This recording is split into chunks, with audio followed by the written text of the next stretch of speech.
एहसासात का इजहार कर रहे थे। मैं उसी गुफ्तगू के ततम्मे और तकमले के तौर पर एक बात अर्ज़ करूँगा। देखिए, पहली बात तो ये है कि मुझ जैसा नाचीज़ ज़र्रा इस लायक नहीं कि इस लामादूद शख्सियत की अज़मत और फजीलत से मुतल्लिक कुछ अर्ज़ कर सके, जो खुद ममदूह खुदा है और जिसकी तारीफ़, तौसीफ़ और नात खुद खुदा ने बयान की है। किसी इंसान में इतना दम नहीं, सकत नहीं, तवान नहीं, हैसियत नहीं कि वो ख़त्मी मरतबत की बारगाह में लब कुशाई कर सके। ये जो हम अर्ज़ करते हैं ये हमारी मोहब्बतें हैं, अक़ीदतें हैं, हमारे इजहारात हैं, वरना अल्लाह ने ये काम किसी भी इंसान के सुपुर्द नहीं किया कि वो ख़त्मी मरतबत के औसाफ और कमालात और शख्सियत को बयान करे। अगर किसी ने कोशिश की तब भी अपने ज़हन की रसाई के बावजूद हक़ अदा नहीं कर सका। न कोई इंसान हक़ अदा कर सकता है।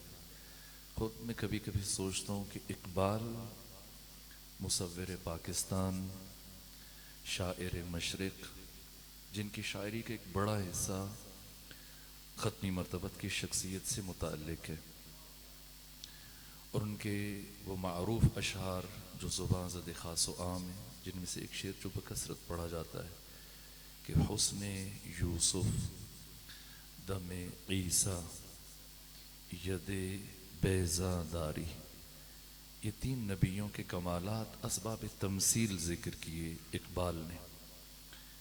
और उसके बाद फिर 1,24,000 नबियों के कमालात को खुलासा किया और एक बात कही, लेकिन हक़ के तारीफ़ इकबाल भी अदा नहीं कर सके।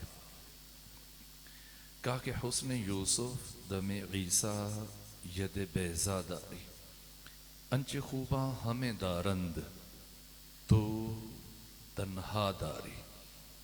वो खूबियाँ और कमालात जो 1,24,000 नबियों में अलग अलग मौजूद थी, वो तेरी ज़ात में यकजा है। लेकिन ऐसा नहीं है। अगर इकबाल ख़त्मी मरतबत का तारुफ़ पेश कर रहे हैं तो ये तारुफ़ नातमाम है, अधूरा है और नाक़िस है। इसलिए कि अगर एक पलड़े में हम 1,24,000 नबियों के कमालात और फ़जीलतों को रखते हैं और दूसरे पलड़े में आका की शख्सियत, तो यहाँ तवाज़ी नहीं है, यानी ये मसावी की मंजिल पर नहीं है। क्योंकि आका ख़त्मी मरतबत ये सब कुछ जो बाकी अम्बिया में था वो अपने पैकर नूरानी में रखते हैं और इससे माज़ाद भी रखते हैं। ख़त्मी मरतबत इससे अलावा भी है और किसी इंसान में सकत नहीं है। सिरे से अभी जिस तरह से वो वल्लैल की बात कर रहे थे, जुल्फ़ों की बात कर रहे थे, इश्क़ मुस्तफ़ा में जब वो तशबीह दे रहे हैं, खुद मरहूम इकबाल, मैं इन सारी बातों को मिला रहा हूँ, तमहीद करार दे रहा हूँ। जो इकबाल कह रहे हैं कि हुस्न यूसुफ, जहाँ से शेर का आगाज़ किया, हुस्न यूसुफ की क्या तशबीह मुमकिन है ख़त्मी मरतबत के साथ? क्यों मुमकिन नहीं? यूसुफ के साथ जो एक दुनिया इश्क में मुब्तला हुई, क्या इश्क यूसुफ और इश्क मुस्तफ़ा का तकाबुल मुमकिन है? क्यों मुमकिन नहीं है? अगर ये बकारी कलां के ये मोमिनीन, मैं चंद मरतबा पहले यहाँ हाजिर ना हो चुका होता तो शायद ये बात ना कहता, लेकिन मुझे आपकी खूबसूरत समातों का अंदाज़ा, इसलिए यकीन है कि मेरी बात ज़ाया नहीं जाएगी। इसलिए आपकी उम्दा तरीन समातों पर एतमाद करते हुए जुमला अर्ज़ करूँ। खुद इश्क क्या है, मोहब्बत क्या है? मोहब्बत का ताल्लुक ज़ाहिर से नहीं है। मोहब्बत का ताल्लुक महज एहसासात से नहीं है। जो मोहब्बत ज़ाहिर से शुरू होती है वो ज़ाहिर पे ख़त्म हो जाती है। इश्क हकीकी अबदी है, सरमदी, लाजवाल है। इश्क में दवाम है। जो ख़त्म हो जाए वो इश्क नहीं है। जो इश्क है वो लाजवाल है, वो लाफानी है, हमगीर है, वो ना तमाम है। इश्क यूसुफ क्या है और इश्क मुस्तफ़ा क्या? देखिए, अगर कोई हकीकत मोहम्मदी का इदराक करना चाहता है, एक वो निगाह है जिसे कुरान बयान कर रहा है, अहले हिजाज, अहले अरब, जिनमें खत्मी मर्तबत ने मक्का की 13 साल गुजारे इद्दाए नबूवत के बाद। और अरबों के लिए जो सबसे बड़ी मुश्किल थी, कुरान यही फरमा रहा है, जब खत्मी मर्तबत ने नबूवत का ऐलान किया तो वो ये बात कहते थे कि ये कैसा नबी है, यमशी फिल अस्वाक, जो बाजारों में चलता है, हमारी तरह खरीदो फरोख्त करता है, खाता है, पीता है, हमारी तरह बातें करता है। ये कैसा नबी है, ये तो हम जैसा है। क्यों वो खुद जैसा समझ रहे हैं? इसलिए कि उनकी निगाह सिर्फ जाहिर पर है। और ये मुश्किल इंसान को कब पेश आती है? जब इंसान सिर्फ जाहिर बीन हो। यहां बशरियत की मुश्किल कुशा अली इब्न अबी तालिब अलैहिस्सलाम ने जो खूबसूरत जुमला इरशाद फरमाया, अली फरमाते हैं, कुछ लोगों की आंखें उनकी अक्ल में है और कुछ लोगों की अक्ल उनकी आंखों में है। ये आंखें क्या देख सकती हैं, इनका दायरा कार और दायरा इदराक किस हद तक फैला हुआ है। ये दुनिया जो जवाहिर से अटी है, ये कायनात, ये जवाहिर इस आंख से काबिल रोयत नहीं है, नहीं देख सकते। सिर्फ मादियात, और मादियात में से भी सिर्फ आराज, आराज की 9 किस्मों में से सिर्फ 2 किस्में, कम और कैफ, और कम और कैफ में से भी सिर्फ रंग और रोशनी, ये आंखों के जरिए से काबिल रोयत हैं। और रंग और रोशनी का सिर्फ उतना हिस्सा जो हवा से खमसा की रेंज में आ जाए, ये इंसान के लिए मजहूल से मालूम बन जाता है। ये अली फरमा रहे हैं कि कुछ लोगों की अक्ल उनकी आंखों में है। क्या मतलब? यानी वो चीजें और वो हकीकतें जिन्हें सिर्फ और सिर्फ अक्ल से देखना मुमकिन है, ये लोग उन हकीकतों को, उन हकाइक को इन आंखों से देखने की कोशिश करते हैं। तो कैसे मुमकिन है कि देख सके? कुछ लोग इतने दकीक हैं कि वो आंखों से देखी जाने वाली चीजों को भी अक्ल से देखते हैं, और कुछ इतने सतही हैं कि वो अक्ल से दिखने वाली चीजों को इन आंखों से देखने की कोशिश करते हैं। इश्क का ताल्लुक आंखों से नहीं है, इश्क का ताल्लुक अक्ल से है। अक्ल फितरी तौर पर इंसान कमाल का शीफ्ता है, कमाल का आशिक है, कमाल का शैदाई है। ये कमाल इन आंखों से नजर नहीं आ सकता। कमाल को देखने के लिए अक्ल चाहिए। अक्ल कमाल का मुशाहिदा करता है, दिल उस पर आशिक हो जाता है। इश्क का नुक्ता आगाज अक्ल है। कोई ये ना समझे कि शायद इश्क और अक्ल में दोइयत है, इसनैनियत है, गैरियत है। ना, टकराव नहीं है, तसादुम नहीं है, जैसा बात सूफियों ने समझने की कोशिश की है, कहने की कोशिश की। अतः यहां पर बाबा बुल्ले शाह ने भी जो बात की उससे इत्तेफाक नहीं किया जा सकता कि छड़ तस्बीह ते ठप दे मुसल्ले नू, मैनू जान दे तू यार दे महल्ले नू, मैनू यार दी नमाज पढ़ लैन दे, शरा दी गल फिर दस नहीं। ना, शरीयत में और इश्क में टकराव नहीं है, अक्ल में और इश्क में तसादुम नहीं है। इश्क अक्ल की कमाल याफ्ता शक्ल का नाम है। जब अक्ल दर्जे उरूज पे पहुंचती है तो इश्क का ज़ुहूर होता है, और इश्क हमेशा कमाल से होता है। और अगर कमाल से ना हो, ये फरेब है, धोखा है, इसमें दवाम नहीं है। बच्चों के लिए शायद जरूरत पड़े तो मैं एक मिसाल अर्ज कर दूं। हमारे एक हिंदुस्तान के, इंडिया के दोस्त हैं, आलिम, जो कनाडा में रहते हैं, तो ये वाकया बयान कर रहे थे कि मेरे पास एक लड़की और लड़का आए और उन्होंने कहा कि मौलाना आप हमारा निकाह पढ़ा दीजिए। और उस लड़की का जो बाप था वो मेरा दोस्त था। मैंने उस लड़की से पूछा कि तुमने इतना बड़ा फैसला कैसे किया जिंदगी का, शादी का, क्या अच्छा लगा तुम्हें कि तुम शादी करना चाह रही हो? तो उसने क्या जवाब दिया कि मौलाना, इस लड़के की स्माइल बहुत अच्छी है, जब ये हंसता है तो उसके दांत बहुत अच्छे लगते हैं मुझे। खैर, उसकी ख्वाहिश पर मेरे दोस्त की बेटी थी, बाप का इंतकाल हो चुका था, मैंने निकाह पढ़ दिया उस लड़की ख्वाहिश में। लेकिन 1 हफ्ता मुकम्मल नहीं हुआ और दोबारा वो मेरे पास आए, वही लड़की और लड़का, और मुझसे ख्वाहिश की कि मौलाना आप सीगा तलाक जारी करें, हम इलैदगी चाहते हैं। मैंने ताज्जुब से पूछा, अभी तो 1 हफ्ता भी मुकम्मल नहीं हुआ, क्यों इलैदगी चाह रहे हो? लड़की से पूछा, उसका इसरार था कि मैं इस मर्द के साथ नहीं रह सकती। मैंने पूछा क्या वजह है, इतना शौक और रगबत से तुम आई थी मेरे पास, तो फिर आप इलैदगी चाह रही है, क्यों? कहा कि इसके मुंह से स्मेल आती है, ये अपने दांत ब्रश नहीं करता है। खैर, मैंने सीगा तलाक जारी कर दिया।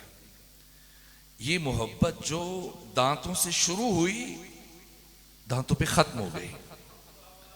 ये मोहब्बत नहीं है, ये फरेब नजर है। मोहब्बत में जवाल नहीं है, इश्क में दवाम है। क्यों? इसलिए कि इश्क हमेशा कमाल से होता है और कमाल आंखों के जरिए से काबिल रोयत नहीं है। कमाल के इदराक के लिए अक्ल चाहिए। और हमारे यहां उर्दू चूंकि एक महदूद जुबान है, मुश्किल मरहला है, लेकिन ये आपकी उम्दा समातों पर एतमाद करते हो। 2 जुमले और अर्ज करूं। हमारे यहां चूंकि लफ्जों की कमी है, इसलिए हम बहुत सारे लफ्जों के लिए, मफाहिम के लिए एक ही लफ्ज इस्तेमाल कर देते हैं। मसलन ये जो दाएं बाएं ये फूल वगैरह लटक रहे, इन्हें भी आप कहेंगे ये खूबसूरत है। और मुझसे पहले जो जाकिर उम्दा कलाम पढ़ के तशरीफ ले गए और अच्छे अशार पढ़े, तो आप कहेंगे जब बाद में गुफ्तगू करेंगे क्या खूबसूरत अशार पढ़े। और अगर किसी आलिम ने गुफ्तगू की तो आप कहें बड़ी खूबसूरत गुफ्तगू थी। तो इन फूलों के लिए भी खूबसूरत कह रहे हैं और उस इल्मी मफाहीम के लिए भी खूबसूरत कह रहे हैं ना।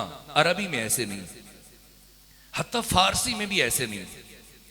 फारसी में सिर्फ जाहिरी खूबसूरती को जब बयान करना चाहे तो कहते हैं कशंग, खैली कशंग, मतलब ये फूल बहुत कशंग है, खूबसूरत है।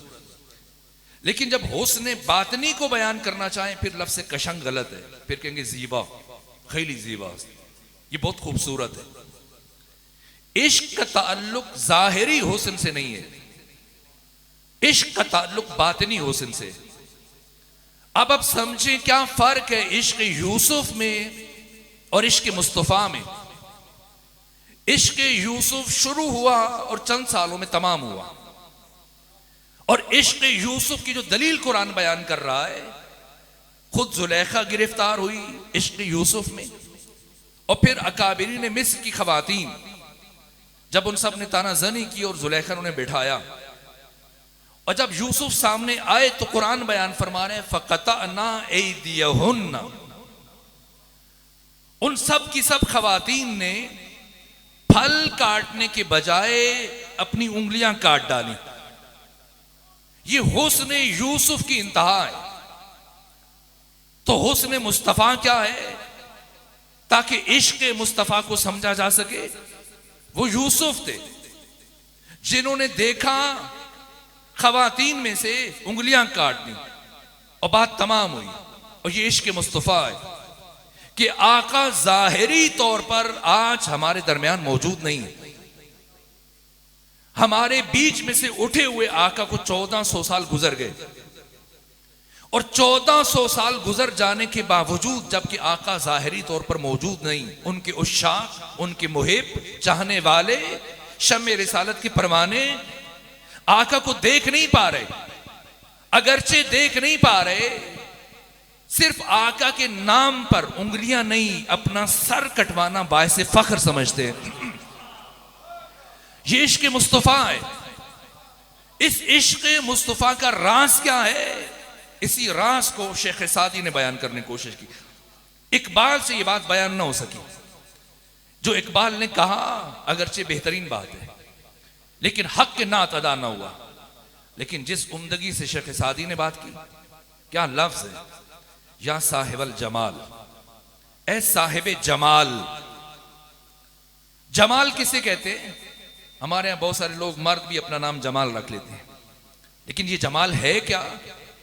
आप पानी के फव्वारे अक्सर देखते हैं, जब ये पानी छिन छिन कर इन फव्वारों से बाहर आ रहा होता है, अगर ये कैफियत जहन में सामने आ जाए तो ये मिसाल पहुंच जाएगी। जब इंसानी कमालात अपनी इंतहाई हद तक पहुंचते हैं और उस इंतहाई हद पर पहुंचने के बाद जब जाहिर होने लगते हैं, तो इंसानी कमालात के ज़ुहूर की इस कैफियत को जमाल कहा जाता है।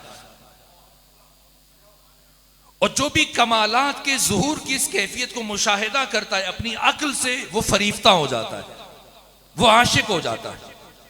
तो अब शेख सादी फरमाने की या साहिबल जमाल, खत्मी मर्तबत का तारुफ, या साहिबल जमाल, ए वो जात कि तमाम तर फजीलतें और कमालात अपनी इंतहाई हद पर पहुंचने के बाद जिस नूरानी पैकर से जाहिर होना शुरू हुई, वो जात खत्मी मर्तबत जात मुस्तफा, वो या सैयदुल बशर, चूंकि साहिब जमाल है इसलिए सैयदुल बशर हैं, तमाम इंसानों के सरदार हैं। तो आप अगर किसी के हुस्न जाहिरी की तशबीह दें तो किससे देते हैं?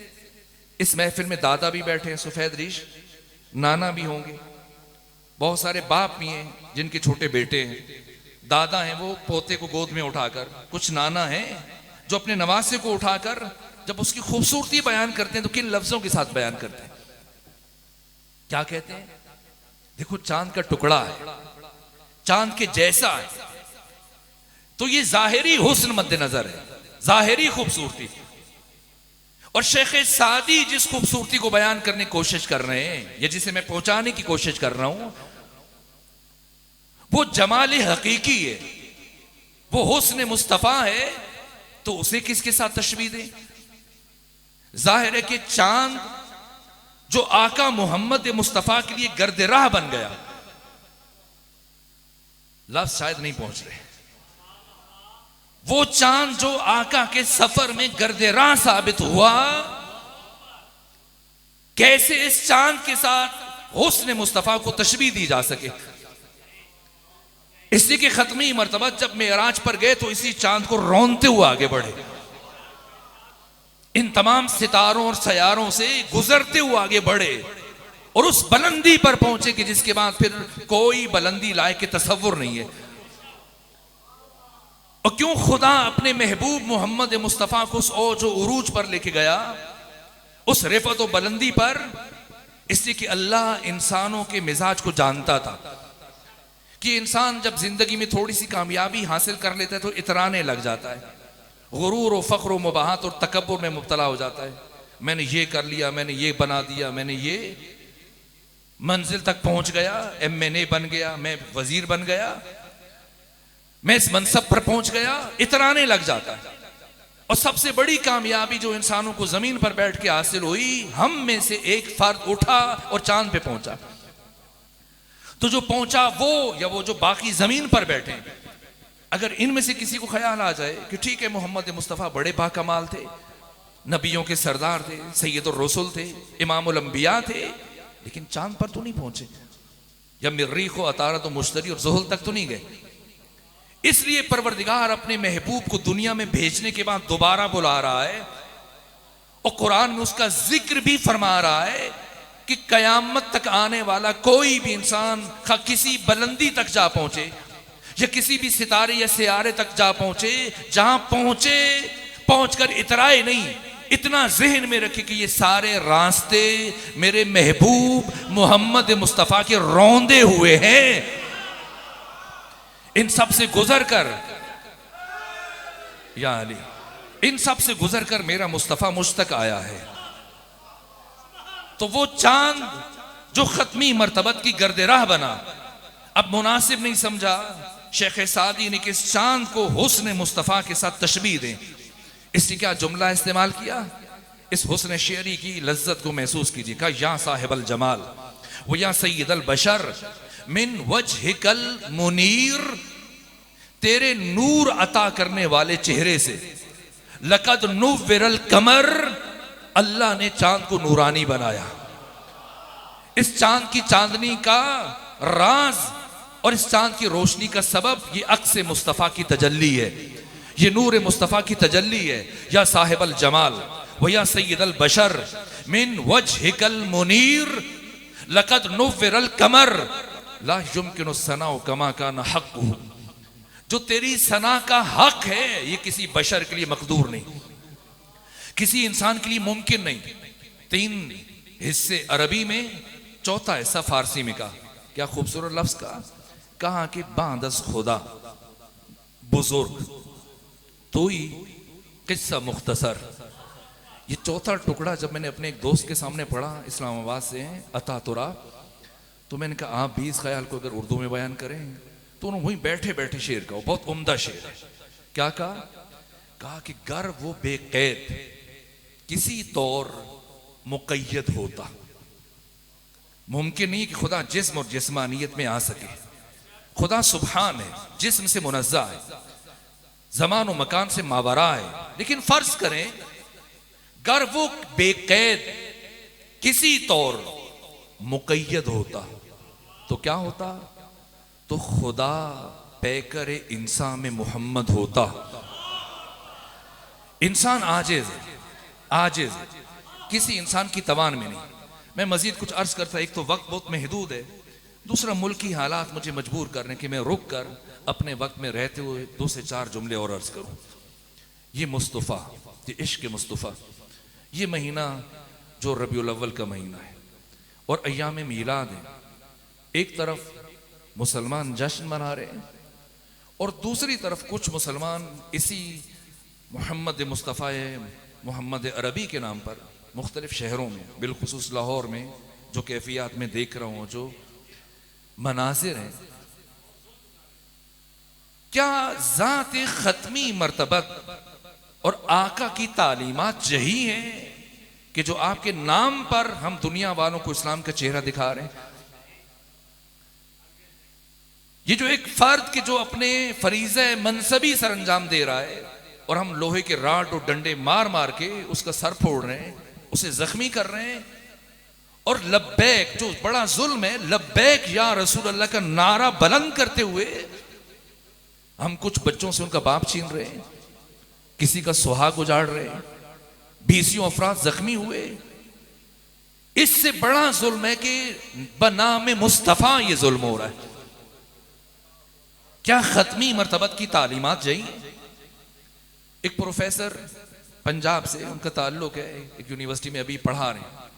वो कहते हैं कि मैं सोचता रहा कि आखिर क्या वजह है, कॉलेजेस और यूनिवर्सिटी से निकलने वाले बच्चे ये बम नहीं फाड़ते, ये जख्मी नहीं करते, ये इस तरह से कत्लो गारत गरी नहीं करते, मस्जिदों में धमाके नहीं करते, लेकिन जो मदरसे से निकलता है वो फौरन से जाकर दूसरों को भी तरकीब देता है, मारो सवाब है, बहिश्त में हूरें मिलेंगी, खुद भी फटता है, दूसरों को भी तरकीब देता है बम बांधने की।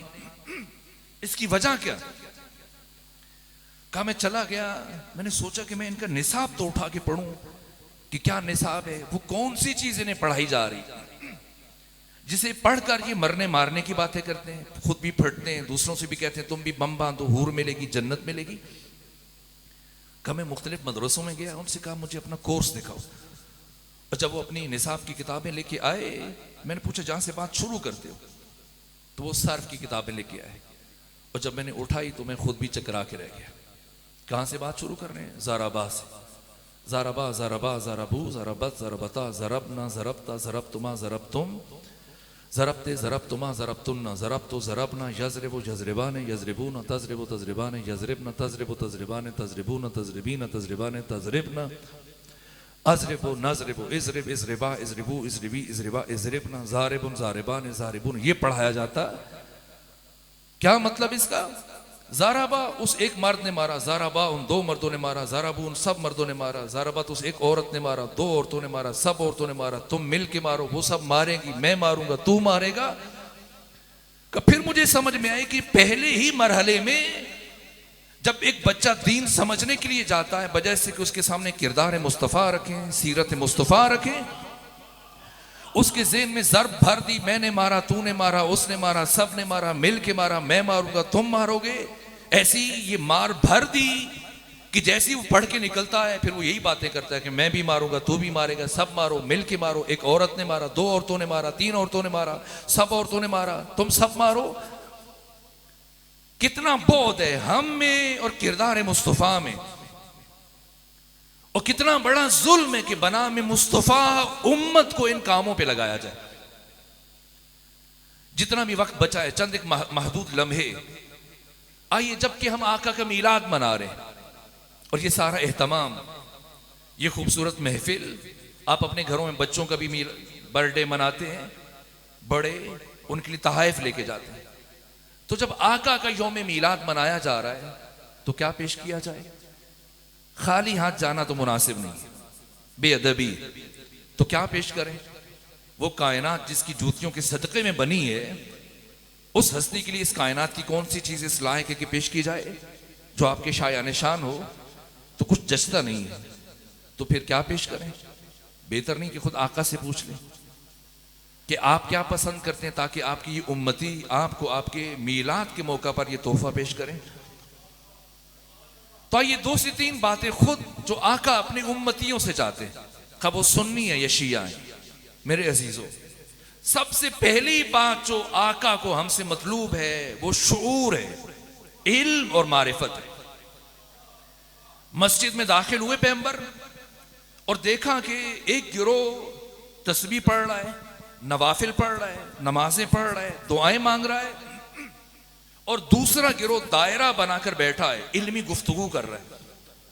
पैगंबर ने दोनों को देखा, तबस्सुम फरमाया, मुस्कुराए और फरमाया दोनों खैर पर हैं, दोनों अच्छे अमल में मसरूफ हैं, लेकिन मैं इस पहले गिरोह में नहीं बैठूंगा बल्कि दूसरे गिरोह में बैठूंगा। क्यों? इसलिए कि मुझे लोगों को आलिम बनाने के लिए भेजा गया, लोगों को बाशऊर बनाने के लिए भेजा गया। पैगंबर एक दिन तशीय जनाजा, किसी मोमिन की नमाज जनाजा में शिरकत के फजाइल बयान कर रहे थे और मरीज की इयादत का अजर और सवाब बयान कर रहे थे। अबू ज़र ने सवाल किया, या रसूल अल्लाह, अगर एक तरफ एक मोमिन की नमाज जनाजा हो, उसमें तशीय हो, शिरकत करना हो, और दूसरी तरफ एक इल्मी महफिल हो, या एक तरफ एक मरीज की इयादत हो और दूसरी तरफ इल्मी महफिल हो, तो मुझे उनमें से किस में शिरकत करना चाहिए? तो आका ने क्या फरमाया? कि अबू ज़र सुनो, अगर तशीय जनाजा के लिए कुछ अफराद मौजूद हैं तो तुम पर वाजिब है कि तुम उस इल्मी महफिल में शिरकत करो, इसलिए कि एक इल्मी महफिल में शिरकत करना 1000 बीमारों की इयादत से और 1000 जनाजों में शिरकत से अफजल और बेहतर है और ज्यादा अजर रखता है। इल्म की जो अहमियत बयान की आका ने, इंसान हैरान हो जाता है। लेकिन मैं वक्त की कमी के बायस आगे बढ़ रहा हूं। पहले मरहले में आका हमें बाशऊर देखना चाहते हैं, आलिम देखना चाहते हैं, आगाह देखना चाहते हैं। दूसरे मरहले में खत्मी मर्तबत हमें आकिल देखना चाहते हैं। आका चाहते हैं कि हम फिक्र करें, इसलिए फरमाते कि फिक्र साअत अफजल मिन इबादत 70 सना, एक लम्हे की फिक्र आबिद की 70 साल की इबादत से अफजल है। कि हम सोचना शुरू कर दें। और एक अजीब जुमला है आका का, उलमाए किराम मौजूद हैं, सुन्नी शिया किताबों में हदीस में देख के अर्ज कर रहा हूं। पैगंबर फरमाते कि खुदा न करे आज लाहौर में ये कयामत सुगरा क्यों बरपा है, क्यों रावलपिंडी की सड़कों पर लहू बहाया जा रहा है। बना में रसूल खुद आका फरमाते अल्लाह न करे किसी इंसान का इल्म उसकी अक्ल से ज्यादा हो जाए, किसी का इल्म उसकी अक्ल से ज्यादा हो जाए। ऐसा इंसान दूसरों के लिए प्रॉब्लम्स क्रिएटर बन जाता है, दूसरों के लिए मुसीबतें पैदा करता है। हदीसें पढ़ के लोगों को बताएगा ये करो, दीन के नाम पर दीन की दुश्मनी करेगा। अगर इल्म ज्यादा हो जाए और अक्ल कम रह जाए, अक्ल में कैसे बढ़ोतरी आती है? फिक्र से, तफक्कुर से, गौर व फिक्र से। इसलिए खत्मी मर्तबत से फरमा रहे, कुरान हमें ये नहीं कहता, खत्मी मर्तबत ये नहीं फरमाते कि हम धड़ाधड़ कुरान पढ़ें, मसलन हर रोज एक पारा पढ़ें। माह रमजान शुरू, फख्र से बाज लोग कहते हैं हमने 5 कुरान खत्म किए। आपको किसने कहा कुरान खत्म करें? जोर इस बात पे कि हम ज्यादा से ज्यादा कुरान पढ़ें। बाज मुसलमान रातों को जाग कर धड़धड़ 180 की रफ्तार से आंखें बंद करके कुरान पढ़ रहे हैं, और जब सुबह होती है तो क्या हाल है? वही है चाल बेढंगी जो पहले थी सो अब भी है। अल्लाह हमसे ये नहीं चाहता कि हम आंखें बंद करके पूरा कुरान पढ़ लें। अल्लाह ये चाहता है कि आंखें खोल कर एक आयत पढ़ें, हमारी जिंदगी बदल जाएगी। मदीने के आखिरी सालों में लोग बहुत तेजी से इस्लाम कबूल कर रहे थे। एक जवान पैगंबर के पास आया, कहा आका मैं आपके किरदार से मुतासिर हुआ, कलिमा पढ़ा, इस्लाम कबूल किया, लेकिन मुझे इस्लाम के मारिफ मालूम नहीं, आप मुझे इस्लाम की तालीमात से आगाह कीजिए। चूंकि तेजी से लोग मुसलमान होते, पैगंबर के पास इतना वक्त नहीं होता था कि सबको फर्दन फर्दन वक्त दे, इसलिए सीनियर सहाबा किराम को सीनियर सहाबा किराम के सुपुर्द करते थे। इस नौ मुस्लिम जवान को सुपुर्द किया अब्दुल्ला बिन मसूद के, और अब्दुल्ला से कहा कि आप इसे दीन सिखाएं। और 3 से 4 दिन के बाद अब्दुल्ला से पूछा, अब्दुल्ला बताएं आपका नया शागिर्द कैसा जा रहा है? तो अब्दुल्ला ने अर्ज किया, यार वो तो छोड़ के जा चुका है, चला गया। कहा वो तो बड़े शौक से आया था, फिर क्यों छोड़ गया? क्या हुआ? कहा पहले दिन जब मेरे पास आया तो मैंने सोचा मैं इसे क्या पढ़ाऊं, तो जितना कुरान नाजिल हो चुका था मैंने उसमें से एक आयत का इंतखाब किया और वो आयत पढ़ाई। कौन सी आयत? फमन यअमल मिस्काला ज़र्रतिन खैरन यरा वमन यअमल मिस्काला ज़र्रतिन शर्रन यरा। जो जर्रा बराबर नेकी करेगा, अच्छाई करेगा, उसका असर इसी दुनिया में देखेगा, और जो जर्रा बराबर बुराई करेगा उसका नतीजा इसी दुनिया में देखेगा। कि ये आयत पढ़ाई, इसका मतलब समझाया, आपसे जो सुना था सब सिखाया, और दूसरे दिन जब वो आया तो मैंने कहा पिछला सबक सुनाओ ताकि आगे पढ़ाऊं। उसने कहा पिछला सुन ले, लेकिन मैंने आगे नहीं पढ़ना। मैंने पूछा क्यों, क्या वजह है? तुम तो बड़े शौक से आए थे। कहा अब्दुल्ला मैं कल जो आयत आपसे पढ़ के गया सारी रात उस पर सोचता रहा, तदब्बुर करता रहा, और रात के किसी हिस्से में मैं इस नतीजे पर पहुंचा कि इस एक आयत में इतनी वुसअत और आफाकायत है कि अगर मैं चाहूं तो अपनी सारी जिंदगी इस एक आयत के साए में गुजार सकता हूं। ये सुना खत्मी मर्तबत की आंखें नम हुई। का उस अल्लाह की कसम जिसने मुझे रिसालत के लिए मुंतखब किया, इस जवान ने सही का वाकईन ऐसे अगर चाहे तो सारी जिंदगी इस एक आयत के साए में गुजार सकता है। अल्लाह ये नहीं चाहता कि हम कुरान खत्म के ऊपर खत्म करें, ना, एक आयत पढ़ें लेकिन तदब्बुर के साथ, बसीरत के साथ, तवज्जो के साथ।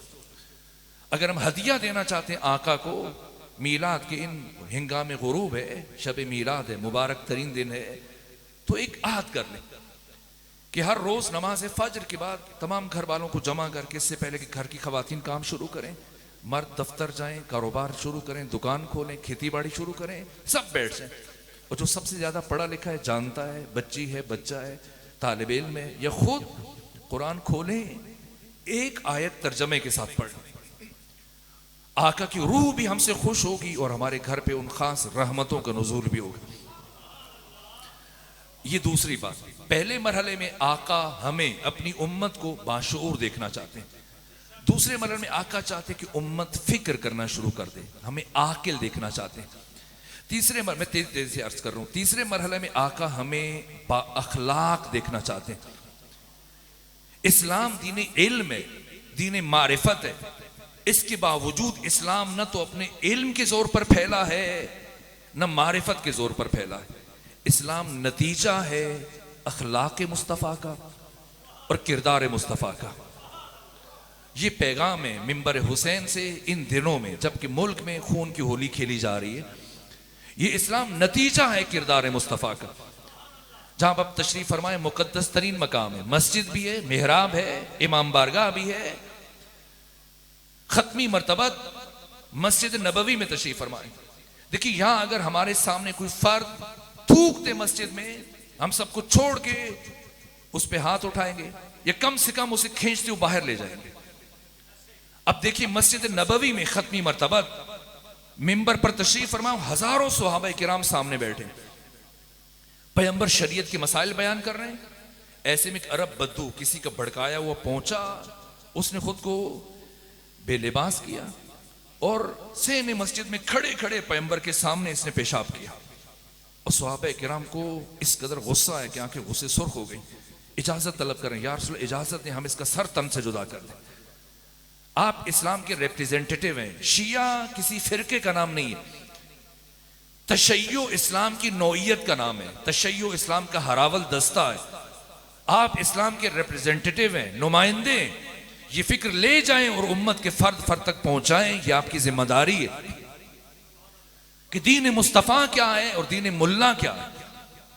क्यों इकबाल ने कहा कि दीन काफिर फिक्र तदबीर और जिहाद, दीन मुल्ला फी सबीलिल्लाह फसाद। दीन मुहम्मदी क्या है? पैगंबर गिरामी इस्लाम, सहाबा किराम गुस्से से आंखें सुर्ख हैं, कह रहे इजाजत दें, सर तन से जुदा कर दें। फरमाया ना, बैठे रहो, मैं खुद जवाब दूंगा। फरमाया अबू जर उठो, जाओ पानी का कूजा लेके आओ। अबू जर गए, पानी का कूजा भर के लाए। पैगंबर ने वो कूजा हाथ में लिया और खुद उस जगह को पाक करना शुरू किया। अब सोचें क्या कैफियत होगी। तमाम नबियों का सरदार, तमाम रसूलों का इमाम, वजह तख्लीक कायनात, महबूब खुदा, महबूब रब्बुल आलमीन अपने हाथों से उस नजासत को पाक कर रहे हैं। वो अरब बद्दू हैरान, परेशान, सरगर्दान, बहुत देर तक टिकटिकी बांधे पैगंबर के चेहरे की तरफ देख रहा है। ऐसे भी हो सकता है? फिर आंखें छलक गई, इसने रोना शुरू किया, आगे बढ़ा, खत्मी मर्तबत के कदमों में गिरा, दस्ते अदब जोड़ दी, कहा आका मुझे मुआफ कर दे। आज वाकईन मुझे यकीन हो गया कि आप अल्लाह के भेजे हुए नबी हैं, इसलिए कि सिवाय अल्लाह के भेजे हुए के किसी का अखलाक इतना बुलंद नहीं हो सकता। इस्लाम अखलाक से फैला और पैगंबर की निगाह में अखलाक की अहमियत ये है। आका फरमाते कि मैं खुश अखलाक काफिर को बद अखलाक मुसलमान से ज्यादा पसंद करता हूं। काफिर है, खुश अखलाक है, मैं इसके साथ बैठूंगा। मुसलमान है, बद अखलाक है, मुझे ऐसा मुसलमान नहीं चाहिए। तीसरा तोहफा जो खत्मी मर्तबत की बारगाह में पेश करना चाहे वो आहद करे कि आज से अखलाक की रियायत करेगा और ये पैगाम उम्मत के फर्द फर्द तक पहुंचाएगा। साए ढल रहे हैं, वक्त खत्म हो रहा है, 2 जुमले हो ताकि 5 मुकम्मल हो जाए। 3 बातें हो गई। चौथी बात, खत्मी मर्तबत हमें खुददार और बावकार देखना चाहते हैं। हमारे यहाँ दीन का तस्वुर जो पेश किया जाता है आमतौर पर वो ये है कि जिसके पेशानी पर एक बड़ा सा मेहराब बना और हाथ में तस्बीह और दाढ़ी जरा मामूल से ज्यादा लंबी हो और सर पे एक टोपी हो चीन की और गले में रुमाल हो, तो हम समझते हैं कि बड़ा दीनदार है ना। ऐन मुमकिन है कि सब कुछ हो, नमाजें भी हो, तहज्जुद भी हो, तिलावत भी हो, लेकिन दीनदार ना हो। खत्मी मर्तबत क्या फरमाते हैं? फरमाते हैं ला दीन लिमन ला मईशत अल्लाह। जिस शख्स की मईशत नहीं है वो बेदीन है। नमाजें पढ़े, रोजे रखे, इबादतें करे, सब कुछ करे, दाढ़ी भी है, टोपी भी है, पगड़ी है, रुमाल है, तस्बीह है, मेहराब है, लेकिन अपनी जरूरियात पूरी करने के लिए और जिंदगी चलाने के लिए वो दूसरों के सामने हाथ फैलाए। पैगंबर फरमाते ये बेदीन है। फर्द के लिए भी कहा है, मुआशरे के लिए भी। सहाबा से पूछा, मेरे सहाबा बताओ इस्लामी मुआशरे की पहचान क्या है? मुस्लिम सोसाइटी, इस्लामी मुआशरा किसे कहते हैं? किसी ने कहा जब सब मुसलमान हो, कोई काफिर ना हो। फरमाया ना। कहा जहां हाफिजान कुरान हो। फरमाया ना। कहा जब सब के सब नमाजी हो। पैगंबर ने सबकी बात रद्द की। जब कोई जवाब कबूल ना किया, किसी सहाबी ने पूछा, या रसूलल्लाह आप खुद फरमाएं इस्लामी मुआशरे की पहचान क्या है? फरमाया जहां देने वाले बहुत हों, लेने वाला कोई ना हो। पैगंबर हमें खुददार देखना चाहते हैं, बावकार देखना चाहते हैं, अपनी जरूरतों में मुस्तकिल देखना चाहते हैं। ये चौथी बात। और अगर आप थकी नहीं तो मैं 5वीं बात अर्ज करूं ताकि आले अबा की निस्बत से 5 बातें कम से कम मुकम्मल हो जाए। 5वीं बात, बाकी परसों की शब्द की गुफ्तगू में इससे बढ़ के जहां बात छोड़ूंगा वहां से आगे बढ़ा देंगे। आपकी करीबी जो जगह है बलकसर में मैं अर्ज करूंगा, वक्त खत्म हो रहा है। बस एक बात, 5वें मरहले में आका हमें हसास देखना चाहते हैं अपने बारे में हर कोई हसास है, सेंसिटिव है। मेरी नींद क्यों खराब कर दी, मेरा आराम क्यों खराब किया, मुझसे ऊंचे लहजे में क्यों बात की ना। दूसरों की निस्बत हसास, इंसानों की निस्बत, हैवानात की निस्बत, नबातात की निस्बत, जमादात की निस्बत। कल जुमे का दिन था, आज हफ्ते का रोज है। पैगंबर गिरामी इस्लाम नमाज जुमा पढ़ा रहे, सूरह जुमा शुरू की, अल्हम्द के बाद 1 से 2 आयतें पढ़ी, पैगंबर ने सूरह जुमा छोड़ दी, सूरह कुल हुवल्लाह पढ़ी, सूरह इखलास। दूसरे रकअत में सूरह मुनाफिकून छोड़ी, दुआ कुनूत छोड़ी, मुस्तहबात छोड़ी, जल्दी जल्दी नमाज पढ़ी। और जब नमाज खत्म की तो आपका अजीज सहाबी अब्दुल्ला बिन मसूद पहली सफ में थे, आगे बढ़े कि या रसूलल्लाह तबीयत नासाज है। कहा नहीं। कि या रसूलल्लाह फिर क्या बात है, न सफर है, न बीमारी है, न आंधी है, न तूफान है, न जलजला है, न जंग है, न बीमार है, फिर क्यों आपने नमाज मुख्तसर कर दी। तो क्या जवाब दिया, फरमाया अब्दुल्ला सुन नहीं रहे थे एक बच्चे के रोने की आवाज। देखिए सदर इस्लाम में खवातीन भी नमाज जुमा पढ़ने के लिए मस्जिद जाती थी, एक सिम पर्दा हायल किया जाता था। किसी खातून का बच्चा नमाज के दरमियान रो पड़ा और उसके रोने की आवाज पैगंबर के कानों तक पहुंची। पैगंबर ने नमाज जुमा को मुख्तसर किया और सहाबी पूछ रहे क्यों मुख्तसर किया। फरमा रहे अब्दुल्ला क्या सुन नहीं रहे थे एक बच्चे के रोने की आवाज। जब तक ये बच्चा रोता रहता इसकी मां का दिल बेकरार रहता, और इस्लाम एक मां के दिल को करार देने के लिए आया है, इसकी रूह को बेचैन करने के लिए नहीं आया।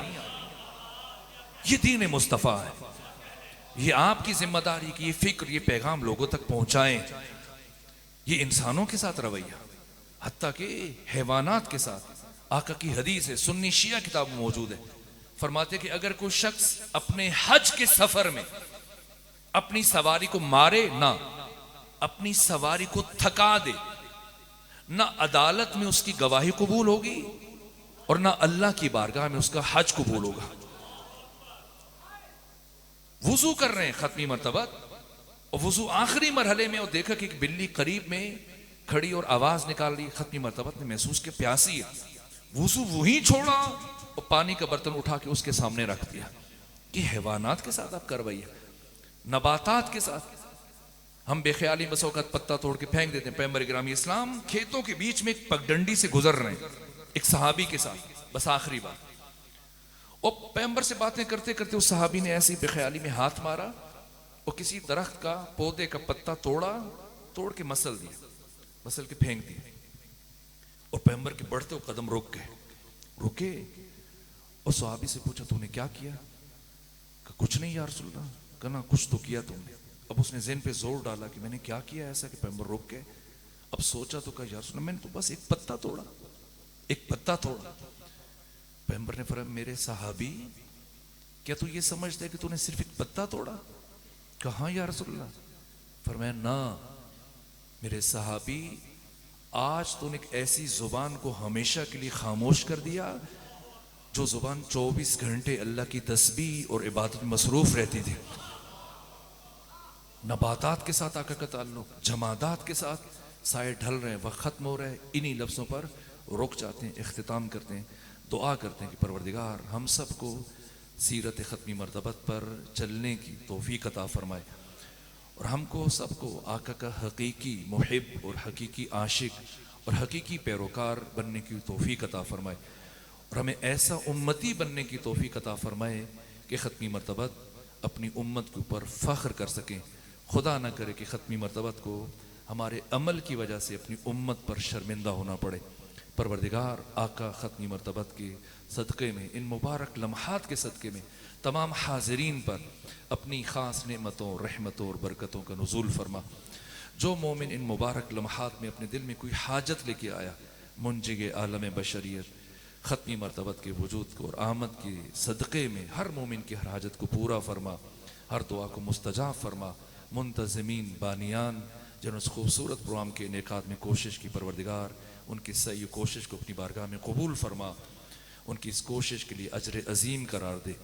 परवरदिगार फ़र्ज़ंद ख़त्मी मरतबत इमाम ज़माना के ज़ुहूर में ताजील फरमा।